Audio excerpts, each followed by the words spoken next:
오늘 너의 행사를 여호와께 맡기라는 제목으로 하나님 말씀을 전하도록 하겠습니다. 이 폴 마이어라고 하는 미국의 학자가 수년간 조사한 자료입니다. 미국은 이제 상류층이 3% 정도 되고 중산층이 10%, 그리고 서민층이 60%, 빈민층 27%로 구성이 되어 있다고 합니다.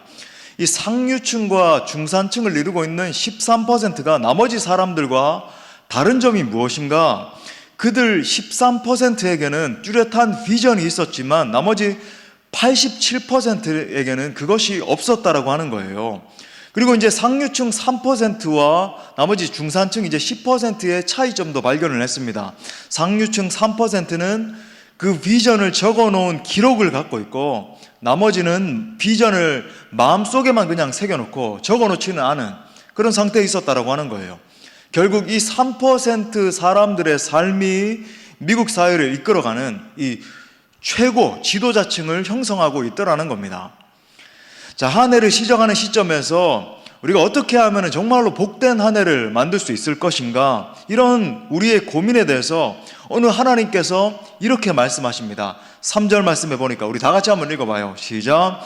너의 행사를 여호와께 맡기라. 그리하면 내가 경영하는 것이 이루어지리라. 아멘. 우리의 모든 계획과 꿈을 나 혼자만의 힘으로 이루려고 해서는 안 되고 하나님께 맡기라고 이야기를 합니다. 그렇게 하면 하나님께서 그 일을 성취시켜 주실 것이라고 지금 권고하고 있는 거예요. 자, 잠언 16장에는 비슷한 뉘앙스의 말씀이 3번이나 반복이 됩니다. 오늘 읽었지만 1절에도 보니까 마음의 경영은 사람에게 있어도, 성경이 참 놀랍죠. 경영이라고 하는 단어를 쓰고 있어요. 그죠? administration. 우리가 경영하는 것, 사람에게 있을지라도 그것의 응답은 여호와께로부터 나오느니라. 그리고 또 9절 말씀에도 보니까 사람이 마음으로 자기의 길을 계획할지라도 그의 걸음을 인도하시는 이는 누구래요? 여호와 하나님이라고 지금 이야기를 하고 있어요. 자, 이 구절들이 지금 공통적으로 이야기하고 있는 것이 무엇인가? 우리가 아무리 큰 꿈을 가지고 이것을 해보고 저것을 해보려고 발버둥 치고 뭐 계획도 세우고 한다 할지라도 결국 그 모든 것을 이루는 것은 여호와 하나님의 손에 달려 있다라고 하는 말씀입니다. 그러므로 여러분, 처음부터 그 모든 행사를 하나님께 맡기라고 지금 권면을 하고 있는 거예요. 그러면 하나님이 그 모든 꿈과 소망을 이루어 주신다라고 말씀합니다. 자, 오늘은 새해를 시작하는 이 시점에서 다시 한번 이 말씀을 통해서 우리의 지표를 삼고자 합니다. 말씀을 통해서 많은 사람들이 한 해를 시작할 때 여러 가지 부담감을 안고 시작하잖아요. 그죠? 헬스장에 등록을 해서 막 팔도 굽혀보고 여러 가지 노력도 해보고, 항상 신년에 보면 헬스장이 북새통을 이루고, 저희 그 아파트에도 그렇더라고요. 헬스장 그 광고 홍보물이 이렇게 쫙 붙었던데 여러분도 비슷하죠? 사람들의 심리를 이용한 겁니다. 신년에 많이 등록한다는, 그죠? 그리고 또 우리의 삶을 살아내야 되는데 학생들은 이제 새로운 학년에 간다, 또 대학에 진학을 한다, 이제 취업을 한다, 여러 상황 가운데서 부담이 많은데 정말 우리 모든 부담감을 다 내려놓고 온전히 하나님을 바라보시고 하나님께 모든 것을 맡겨드리는 주의 자녀들 되시기를 축복합니다. 자, 3가지로 살펴보겠습니다. 첫 번째, 크신 하나님은 내 생각보다 더 크게 이루십니다. 우리 한번 따라합시다. 크신 하나님은 내 생각보다 더 크게 이루신다. 자, 먼저 오늘 말씀은 내 계획과 하나님의 계획을 분리시켜서는 안 된다라고 하는 의미를 내포하고 있어요. 우리는 보통 내 계획과 하나님의 계획을 분리시켜서 생각하는 경향이 있습니다. 그래서 내 계획은 어떻습니까? 내가 짊어지고 가야 될 것처럼 여기고, 이게 그러니까 너무 무겁게 여겨지는 거예요. 내가 올 한 해 이 짐을 어떻게 다 짊어지고 갈 것인가? 내 자녀의 짐을 어떻게 다 짊어지고 갈 것인가? 고민이 되고 혼자 막 씨름을 하고 그러는 거예요. 내 삶이니까, 그죠? 내 인생은 나의 것, 막 이래 가면서 내가 해결해야 되고, 내가 싸우고, 내가 이루어야 되는 겁니다. 그러니까 인생의 짐이 너무 무거운 거예요. 힘이 드는 거예요. 그래서 많은 사람들이 실제로 정신적인 고통을 호소하고, 우울증에 심지어 막 걸리기도 하고, 비상식적인 분노도 막 쏟아내고 그러는 거예요. 어제도 무슨 기사 보니까 중학생들이 그죠? 뭐 어른들을 단체로 뭐 이렇게 폭행을 하고. 그 근본 원인이 무엇일까? 인간들이 죄로 말미암아 궁극적으로 이 하나님께로부터 멀어졌기 때문입니다.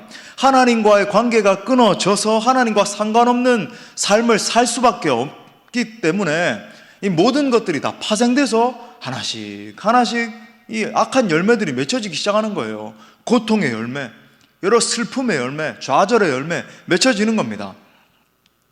여러분, 우리 젊은 이들도 많이 나와 있는데 생각해 보세요. 만약에 물고기가 있는데 물고기가 어항에서 벗어나면 어떻게 될까요?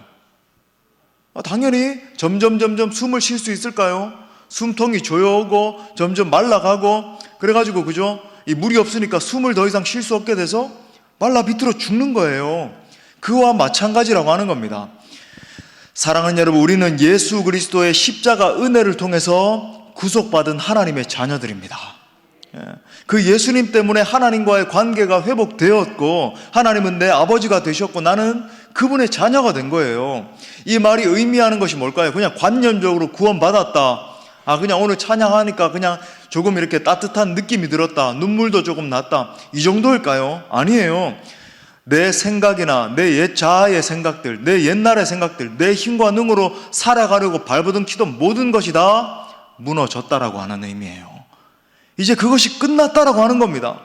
대신에 아버지 집에 들어가서 아버지의 그 막대한 소유를 누리고 아버지의 거대한 자원을 가지고 살아가고 아버지의 크신 계획에 동참하게 됐다라고 하는 것을 의미하는 거예요. 아버지의 차원으로, 내 차원이 아니라 내가 가지고 있는 지식, 내 경험 이런 것들로 살아가는 게 아니라 하늘 아버지의 차원으로 살기 시작했다라는 겁니다. 그걸 가장 잘 보여주는 본문이 누가복음 15장에 나오는 탕자 아닙니까? 우리 친구들도 탕자 다 알죠? 돌아온 탕자, 그죠? 일명 돌탕 줄여가지고. 이 탕자가 집을 나간 이유가 뭐죠? 자기 나름대로 아버지로부터 재산을 받아가지고 자기 자력으로 한번 살아보려고 했던 거예요. 내 스스로도 살아갈 수 있다, 내가 가지고 있는 경험으로도 살아갈 수 있다, 아버지로부터 뭐 넉넉하게 재산도 받았겠다. 근데 어떻게 합니까? 그 모든 재산을 다 탕진하고 궁핍하고 나중에는 돼지 쥐염 열매도 먹지 못해가지고 배가 줄여서, 돼지 쥐염 열매라고 하는 것은 제가 누가복음 강의할 때 말씀드렸죠. 이건 유대인들이 생각하기에 가장 비천한 동물이 돼지인데 그 돼지가 먹는 열매, 그거조차도 못 먹는 신세가 됐다라고 하는 거예요. 여러분, 이거는 최악의 비참한 상태, 그죠? 그 누구도 건져줄 수 없는 비참함을 묘사한 거예요. 결국 그 재산을 다 탕진하고 창기와 노란하고, 그죠? 완전히 악한 심정으로 터덜터덜 바닥을 치고 돌아오는 겁니다. 그 이후에 그는 자신의 자력으로 살던 그 삶의 한계를 여실히 느끼게 되고 어떻게 됐습니까? 아버지께 전적으로 의존하는 삶을 살기 시작한 거예요. 하나님 아버지께 돌아왔다라고 하는 것은 이제는 이제 아버지께 돌아왔으니까 그냥 나 마음대로 그냥 잘 먹고 잘 살고 이런 의미가 아니라 하나님 아버지께 전폭적으로 의존하고 그 하나님으로부터 오는 능력을 공급받아서 살기 시작했다라고 하는 것을 의미하는 겁니다. 여러분, 이와 같이 우리가 우리 인생들의 한계를 정말 깊이 깨달아 알고 하나님께 완전히 맡기면 그때부터 진정한 자유가 시작되는 거예요. 그 아버지 안에 진정한 평안과 행복과 안식이 있다라는 것을 알게 됩니다. 여러분, 오늘도 우리가 노래했지만 우리 하나님은 어떤 분이십니까? 진정 엎드려서 그의 얼굴을 구하고 겸손히 엎드려서 의지하는 자를 반드시 책임지시고 입히시고 먹여주십니다. 우리 마태복음 6장 31절부터 32절, 우리 예수님이 산상수훈 말씀하시다가 직접 말씀하신 그런 본문 아닙니까? 그러므로 염려하여 이르기를 무엇을 먹을까, 무엇을 마실까, 무엇을 입을까 하지 말라. 이는 다 누가 구하는 거래요? 이방인들이 구하는 것이라. 너희 하늘 아버지께서 이 모든 것이 너희에게 있어야 할 줄을 아시느니라. 하나님이 아신다는 거예요. 하나님이 내 모든 필요를 아신다는 겁니다. 저의 예를, 목사님의 예를 좀 들어볼까요? 정말 참 신기한 것은 지금까지 제가 이 말씀 준비하면서도 이렇게 다시 한번 오늘도 찬양했는데 지금까지 지내온 건 좋았습니다. 근데 찬양을 하면서 이렇게 느껴지는 것, 정말 신기한 건 뭐냐면, 말씀 준비하면서 참 생각한 게 뭐냐면, 지금까지 한 번도 무엇을 먹을까, 무엇을 마실까에 대해서 염려하지 않았다는 거예요. 제 인생 가운데 한 번도 그런 적이 없었던 것 같습니다. 물론 유학 시절에 아내가 출산을 했는데 몸조리도 제대로 하지 못하고, 거기 무슨 조리원이 뭐가 있습니까, 그죠? 그 추운 토론토에서, 그것도 홈버스로 났어요. 이렇게 집에서 미드와이프라고, 이제 산파죠, 우리나라 개념으로. 그게 이제 무료로 와주는 제도가 있어가지고 병원도 못 가고, 산파가 36시간 진통을 해서 이 성령이가 태어났어요.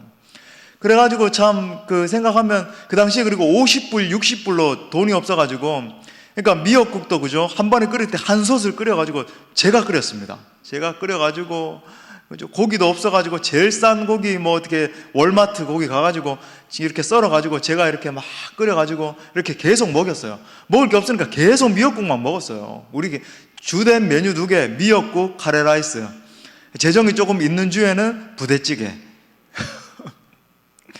그래가지고 제가 한 달 내내 막 학교 다니면서 또 미역국 끓여가면서 그렇게 몸조리를 했어요. 그러니까 몸조리가 될 리가 없죠. 뼈가 다 틀어지고.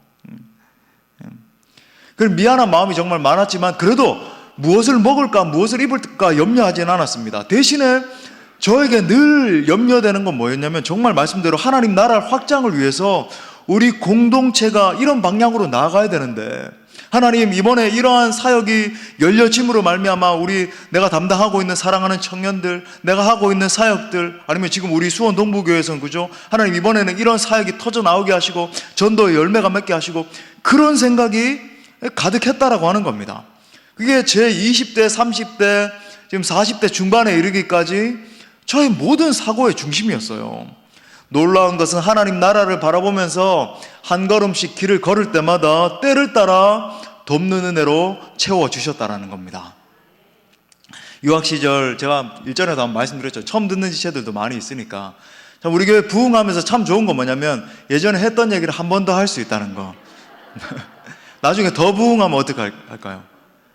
그러면 목사님 예전에 했던 얘기 아닙니까? 여러분 그거 참고 들으세요. 새로운 신자들은 아무도 모르잖아요, 그죠? 그렇게 떨어졌는데 생활비와 이제 등록금이 갑자기 떨어지게 된 거예요. 예측도 못했는데. 그래서 제 개인적으로는 한 번도 누구에게 뭐 이렇게 요청을 한 적 없어요. 뭐 전화해서 도와달라든 좀, 제 인생에 그런 적은 없었습니다. 근데 한 분이 갑자기 기도하는 가운데 임 목사님 생각나가지고 이렇게 전화를 했다는 거예요. 토론토로 연락이 온 겁니다.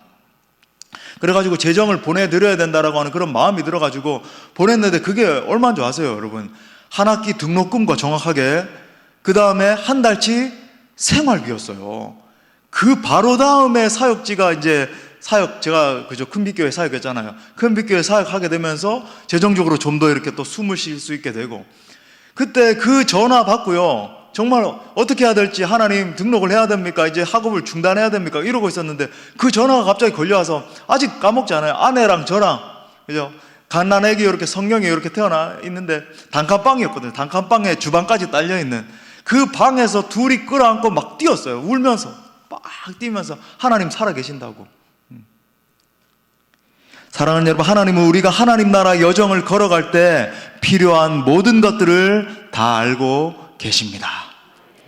그리고 때를 따라 돕는 은혜로, 반드시 은혜로 함께 하십니다. 우리가 생각했던 것보다 더 큰 은혜와 자비로 채워주시는 거예요. 올 한 해도 그 하나님 의지하면서 담대히 전진하는 믿음의 종들 되시기를 축복합니다. 자, 두 번째로, 하나님의 뜻이 내 뜻이 되도록 기도하면서 계획을 하셔야 돼요. 우리 한번 따라 합시다. 하나님의 뜻이 내 뜻이 되도록 기도하며 계획하라. 그러니까 내 차원에서 내 생각대로 계획하는 게 아니라 하나님의 뜻이 무엇인지, 하나님의 계획이 무엇인지를 분별하면서 그 안에서 계획해야 된다는 거예요. 자, 이것도 돌아온 탕자를 생각해보면 알 수 있죠. 아버지의 품으로 돌아온 아들이 이제부터 초점을 맞춰야 되는 게 뭡니까? 자기가 이 재산을 가지고 나갔을 때는 내가 어떻게 잘 먹고 잘 살지, 그죠? 근데 방향이 틀어지는 거예요. 여러분, 하나님의 품을 떠나는 인생이 어떻습니까? 방향 설정이 제대로 될 리가 없죠. 그러니까 창기들과 다 탕진하고 술 먹고 그죠? 음탕하게 방탕하게 그렇게 살다가 완전 폐가 망신하는 거예요. 여러분, 돌아온 아들이 초점 맞춰야 되는 것 단 한 가지예요. 아버지께서 원하시는 것이 무엇인가? 정말 아버지께서 기뻐하시는 것이 무엇인가에 초점을 맞춰야 되는 거예요. 물리적으로는 아버지께 돌아왔음에도 불구하고 여전히 자기 계획과 뜻대로 행하려고 해서는 안 된다라고 하는 겁니다. 과연 아버지의 뜻이 무엇인가? 그 뜻을 깨달아 알고 그 뜻대로 행하려고 하는 그 몸부림이 중요한 거죠. 그것이 아들에게 가장 성공적인 삶이고 가장 큰 기쁨의 삶이었던 거예요. 여러분, 우리가 하나님께 모든 지금 행사를 맡긴다 그랬는데, 그죠? 행사를 맡긴다라고 하는 이 말씀의 의미도 사실 여기가 일맥상통하고 있는 거예요. 내가 기뻐하고 내가 기대하고 내가 원하는 것을 하나님께 아뢰는 거 여러분 아닙니다. 많은 분들이 신앙생활을 할 때 그런 식으로 신앙생활을 하는 분들이, 여기에도 그런 분들이 없을 수 있기를 바랍니다만은 혹시 있을 수 있어요. 내가 원하는 거 이건데, 내가 원하는 거 이만큼인데 하나님 요거 지금 내놓으십시오, 이런 마음으로. 그래서 내가 원하는 것을 한참 구하죠. 그리고 내가 원하는 방향대로 되지 않았을 때 하나님께 대한 불만을 가지고 심지어 신앙도 점점 약화되는 것을 보는 거예요. 하나님하고 무슨 딜하는 겁니다. 하나님 요거 할 테니까 요거 내놓으십시오, 뭐 이런 식으로 해서 요게 안 내놔지면은 삐져가지고 불만을 품고 하나님 장난해요, 뭐 약간 이런 심리, 그죠? 점점 신앙이 약화되고 내 정욕과 내 욕망, 내가 바라는 그 무엇을 얻어내는 것이 여러분 신앙생활이 아닙니다. 정말 안타까운 거, 그런 식으로 자꾸 생각을 하는 분들이 있어요. 신앙의 연수가 20년, 30년, 40년 지났음에도 불구하고 내가 원하는 방향대로 되지 않고 뭐 커뮤니케이션이 내가 원하는 대로 안 되면 그죠? 성질 내고. 온전히 여러분 하나님의 뜻, 하나님의 비전이 무엇인가, 정말 하나님의 마음이 어디에 있는가에 따라서 여러분 나의 모든 삶을 설계하고 따라가는 것, 순종하는 것이 여러분 신앙생활인 줄 믿습니다. 그래, 누누이 내 자아가 깨어져야 된다라고 말씀드리잖아요. 그게 안 되니까 온전한 순종이 안 되는 거예요. 그러한 사람의 인생을 통해서 하나님께서 여러분 반드시 그분의 큰 뜻을 이루시고 그분의 영광을 나타내시는 거예요.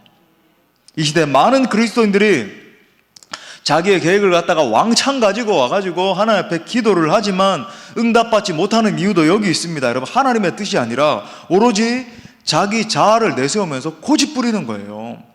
그러니까 1년이 가고 2년이 가도 어떤 사람들은 그죠? 정말 오늘 은혜 찬양 많이 했는데 하나님 한량없는 은혜, 나를 부르시니가 하나님, 나를 보내시니도 하나님, 그냥 뭐 은혜 단어만 들어도 막 가슴이 떨리고 눈물이 나고 이런 지체가 있는 반면에 나는 뭐 아무것도 느껴지지 않고 올 한 해가 가도 무슨 응답받은 것도 없는 것 같고, 이런 신앙생활이 계속 반복되는 거예요. 마음에는 불평 불만만 점점 자라고.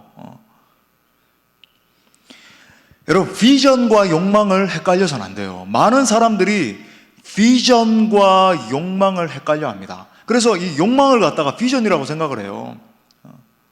내 포부를 갖다가 비전이라고 생각해요. 내가 가지고 있는 어떤 욕심을 갖다가 이루는 걸 갖다가 비전의 성취라고 생각해요. 여러분, 착각이죠.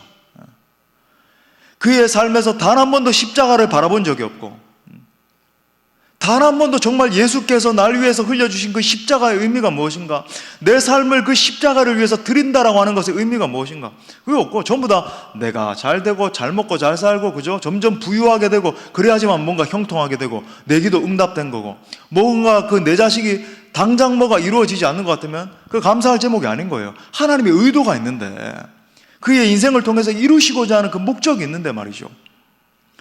하나님의 백성인 우리가 해야 되는 것은 여러분 우리의 마음을 비우고 그 자리에 하나님의 뜻과 소원을 담는 것입니다.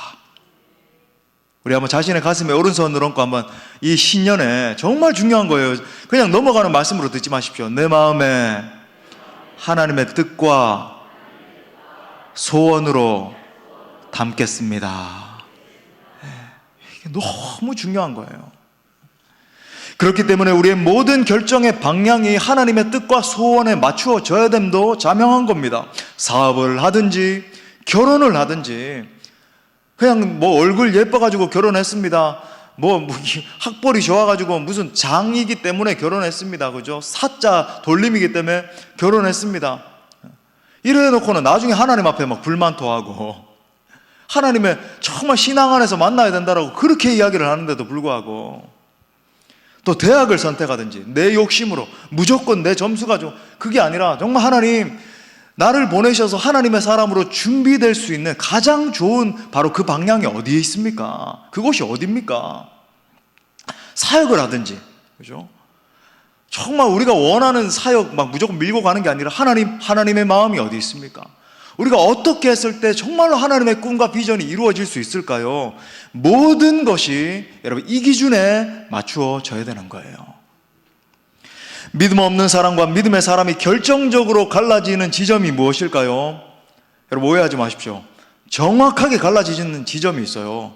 바로 돈입니다. 믿음 없는 사람은 여러분 현재 내 수중에 있는 돈을 따지죠. 우리에게 있는 자산이 얼마이기 때문에 우리는 이 일밖에 하지 못한다는 거예요.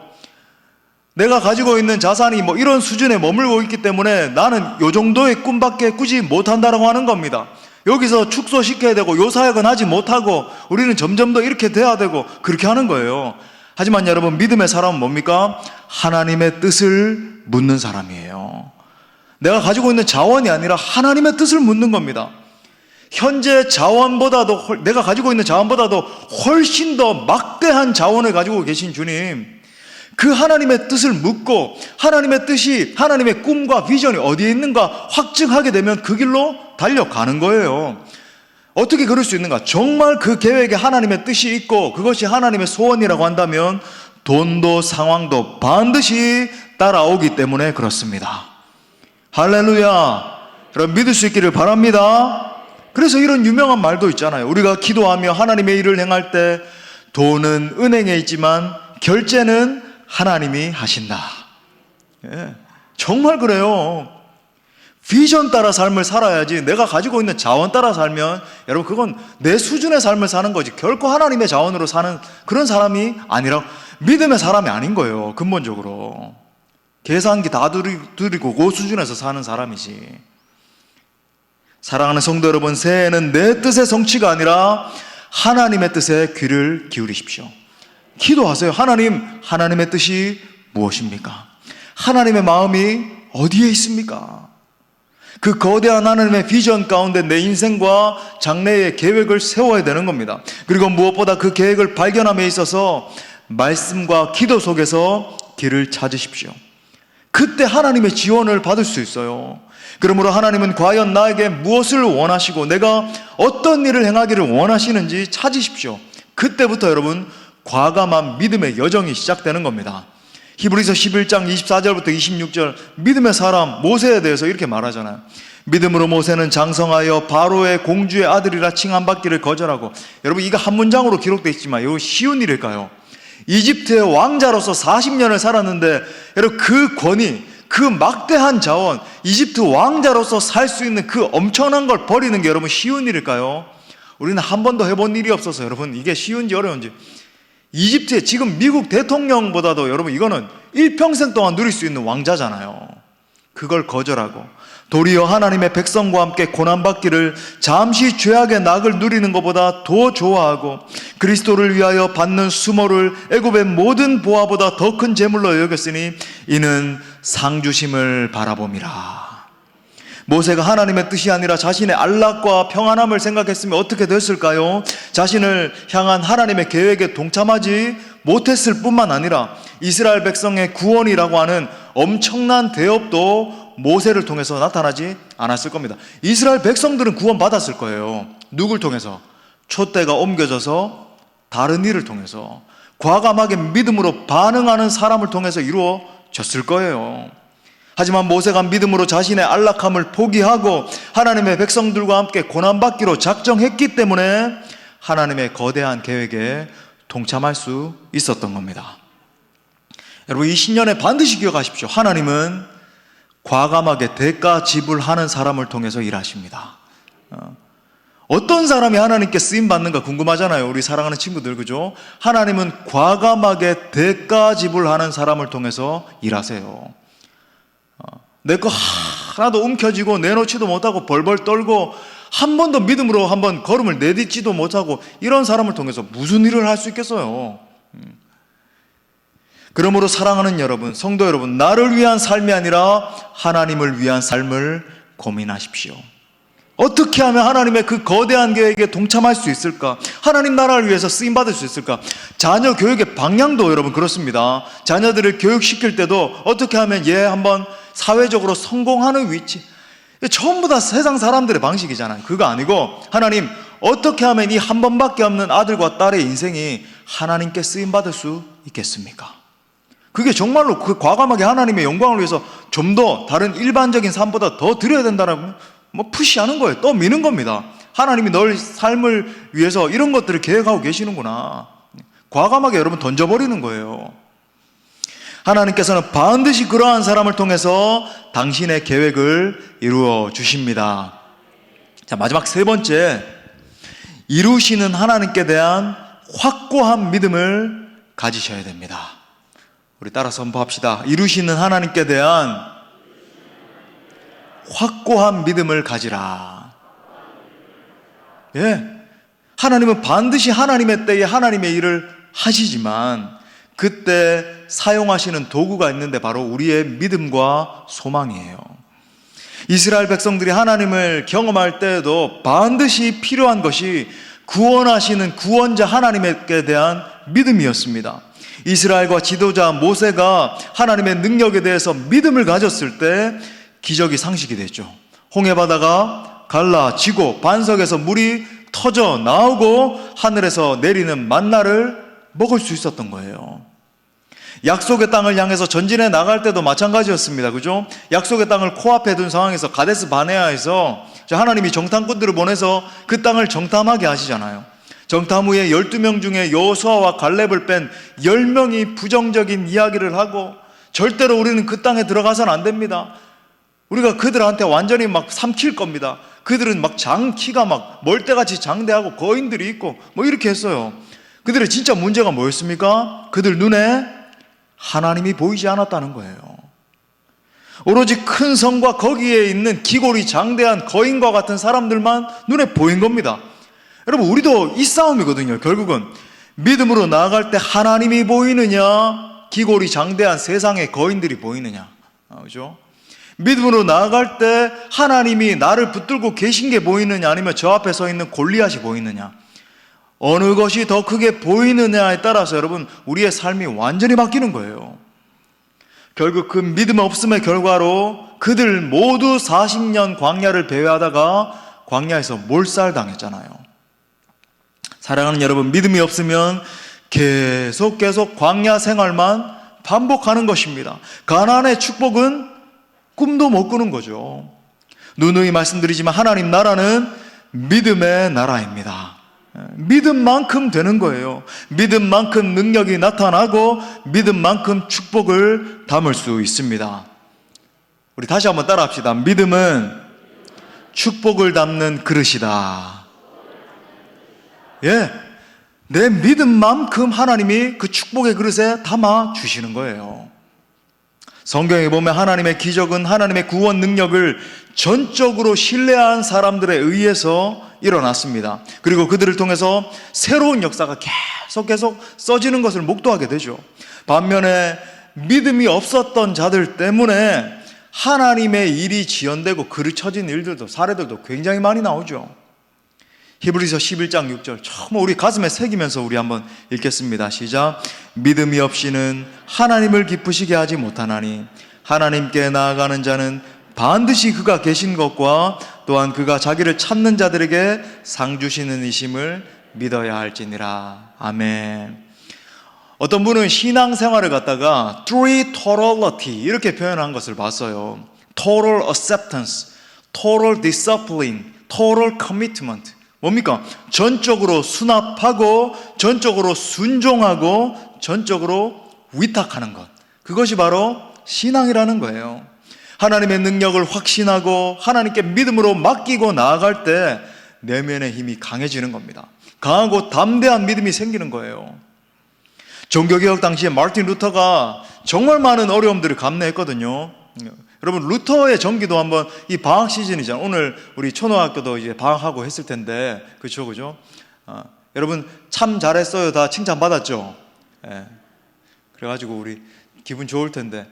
여러분, 루터의 전기 같은 거 읽어보십시오. 얼마나 좋은지 몰라요. 근데 여러분, 루터가 여러 가지 어려움들을 극복하면서 종교개혁을 할 때, 한 날은 너무 어려운 심정 가운데 밖에 나가서 이렇게 기도를 했대요. 하나님, 이 세상이 하나님의 것입니까? 내 것입니까?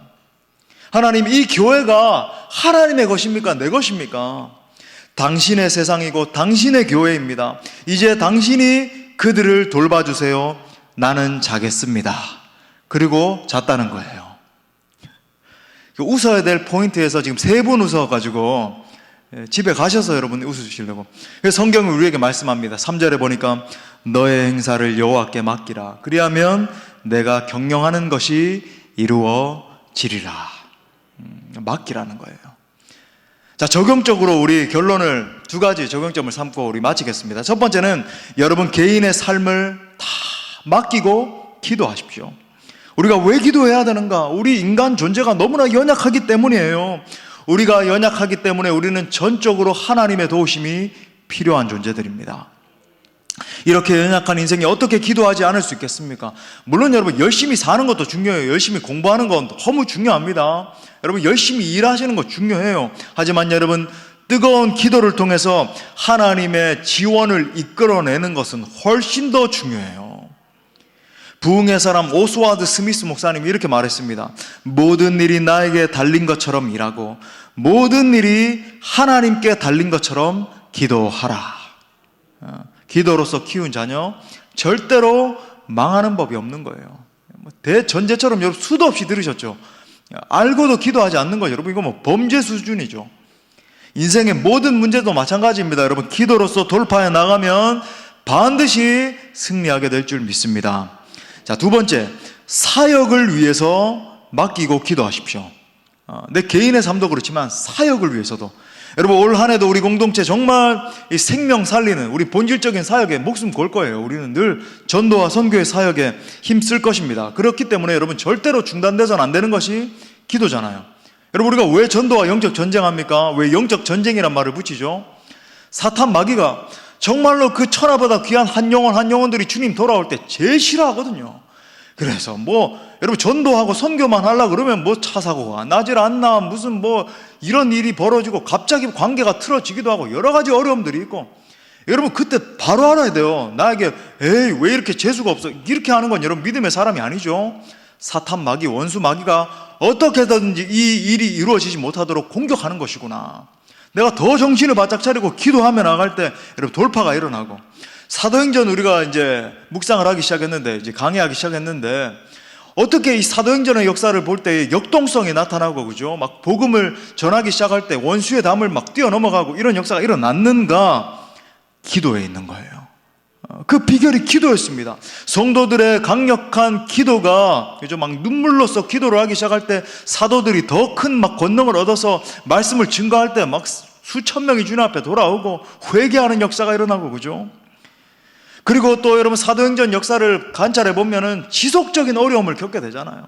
당시에 네로와 도미티안 황제로부터 시작된 이 10대 대박해가 일어나는데 정말 놀라워요. 성령의 역사가 일어난과 동시에서 미치광이 10대 왕들이 일어나기 시작해요. 역사상 거의 전무후무하다 싶을 정도로, 여러분 네로만 해도 여러분 다 아시죠? 미친 왕 아닙니까? 그 다음부터 시작해서 막 계속 10대 왕에 걸쳐서 기독교인들을 잡아 죽이고, 그 골로세움이 여러분 역사 현장이잖아요. 사자들을 풀어가지고 그리스도인들을 거기서 막 물어서 잡아 죽이게 하고, 이렇게 엄청난 어려움이 있었지만 온 성도들이 눈물로 기도하기 시작했을 때 닫혔던 전도와 선교의 문이 활짝 열리게 된 줄 믿습니다. 그 역사가 일어나야 된다라고 하는 거예요. 특별히 여러분 우리가 이 약속의 말씀 붙들기 원해요. 하나님이 정말 우리가 기도하기 시작할 때 전도의 문을 열어줄 것이다. 골로새서 4장 3절 우리 읽겠습니다. 시작. 또한 우리를 위하여 기도하되 하나님이 전도할 문을 우리에게 열어주사 그리스도의 비밀을 말하게 하시기를 구하라. 내가 이 일 때문에 매임을 당하였노라. 할렐루야. 그러므로 우리 교회에 더 강력한 기도의 기름 부음이 임해야 될 줄 믿습니다. 제가 거의 매해 첫 금요 성령 집회 때 이 멘트를 꼭 하는 것 같아요. 정말 우리 교회 금요 성령 집회가 뜨거운 용광로와 같은 그런 성령 집회로 많이 더 소문이 날 수 있기를 바랍니다. 왜요? 누구에게 자랑하기 위해서가 아니라 정말 수많은 교회들이 뜨거운 기도를 잃어가고 있는, 여러분 정말 이게 우리 금요일날 집회들 우리처럼 이렇게 하는 데가 거의 없어요. 다 식어져 있고, 그죠? 하더라도 형식화되어 있고. 근데 정말로 이 마지막 때에 더 기도하고 더 깨어 일어나야 되는데, 하나님 우리 교회나마 이렇게 살려주셨는데 하나님 더 활활 타오르고 지역에 있는 사람들도 소문을 듣고 와서 함께 기도하는 거예요. 그분들 우리 교회에 와라 이런 게 아니고, 그분들도 그죠? 기도의 동력을 얻으셔서 각 지교에 가셔서 또 봉사하시고, 그렇게 해서 여러분 강력한 기도의 불길이 타오르고, 더 나아가서 주일에도 수요일에도 새벽 기도회에도 가정교회 모임에도, 그죠? 우리 교회 공동체 원칙 있죠. 2사람 이상만 모이면 우리는 통성기도 하는 거예요. 맞아요. 예. 통성으로 막 부르짖으면서 하나님 앞에 기도하며 나갈 때 그 기도의 동력으로 말미암아 전도와 선교의 역사가 일어나게 되는 거예요. 사랑하는 여러분, 올 한 해 여러분 모든 행사를 계획하시고 나아가실 때에 기도로 승부할 수 있기를 바랍니다. 깊이 하나님의 뜻이 무엇인지를 묻고 분별하십시오. 또 제가 이제 깊이 기도하면서 나갈 때 여러분이 한 마음으로 순종하면서 따라가는 거예요. 그렇게 할 때 하나님이 반드시 영광을 받으시고, 오늘 이 9절의 역사, 그죠? 사람이 마음으로 자기의 길을 계획할지라도 그 걸음을 인도하시는 여호와 하나님을 만나는 역사가 일어나게 될 줄 믿습니다.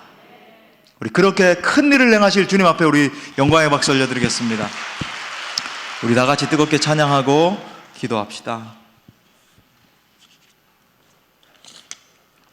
하나님, 우리가 정말 주님의 기쁨 되기를 원합니다.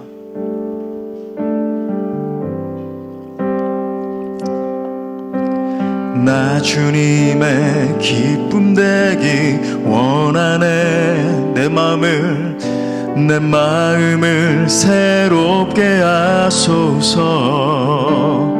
새 부대가 되게 하여 주사. 주님의 빛 비추게 하소서. 내가 원하는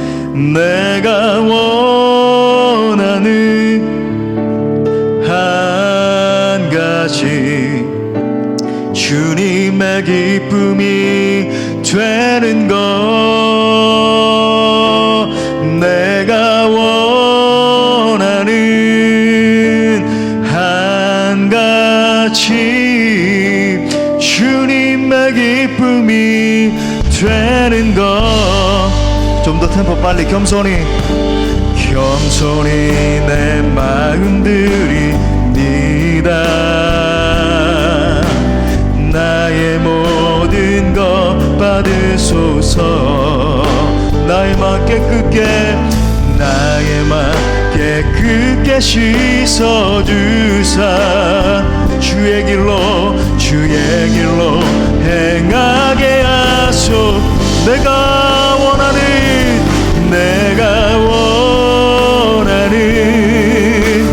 한 가지, 주님의 기쁨이 되는 것. 내가 원하는 한 가지, 주님의 기쁨이. 내가 원하는 한 가지, 내가 원하는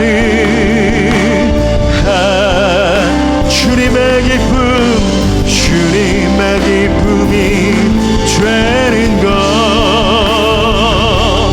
내가 원하는 한 가지, 주님의 기쁨이. 나의 가는 길 고백합시다. 나의 가는 길 주님 인도하시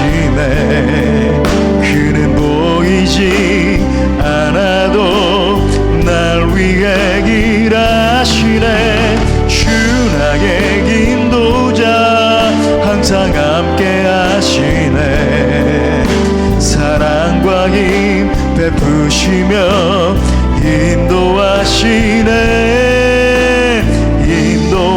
우리 한 번 더 고백해요. 나의 가는 길. 아멘. 나의 가는 길 주님 인도하시네.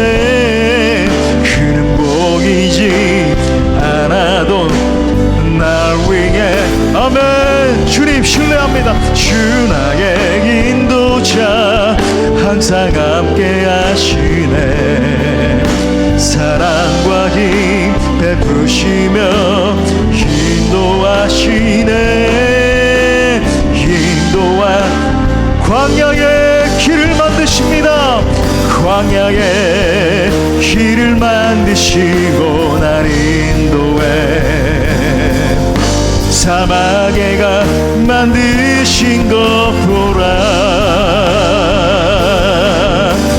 하늘과 땅 편에도 주의 말씀 영원히 내 삶 속에 새 일을 해.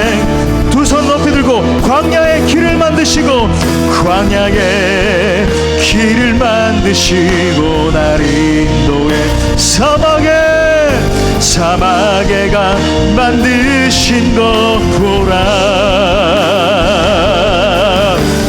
하늘과 땅 편에도 주의 말씀 영원 내 삶 속에 새 일을 해. 고백합시다.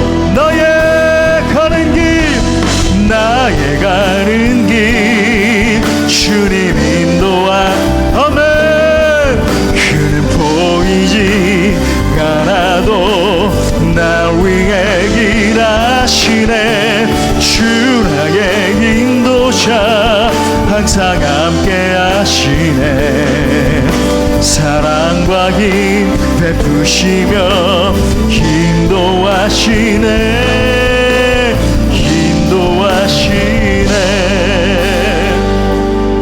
우리 말씀 붙들고 함께 기도할 때에 올 한 해도 나의 행사를 모두 하나님께 맡기고 그 하나님의 인도 따라가겠다라고 결단하며 함께 기도합시다. 내 뜻이 아니라 하나님의 뜻과 계획을 이루는 삶을 살게 해달라고 함께 기도합시다. 살아계신 하나님, 올 한 해 저의 모든 행사를 주님께 맡깁니다. 저의 뜻이 이루어지고 저의 욕심이 이루어지는 삶이 아니라 하나님의 뜻을 이루는 삶이 되게 하여 주옵소서. 하나님의 계획과 하나님의 비전을 이루며 나아가는 저와 우리 교회 되게 하여 주옵소서. 나를 붙들어 주옵소서. 우리 간절히 주님 찾고 기도합시다. 주님 찾습니다.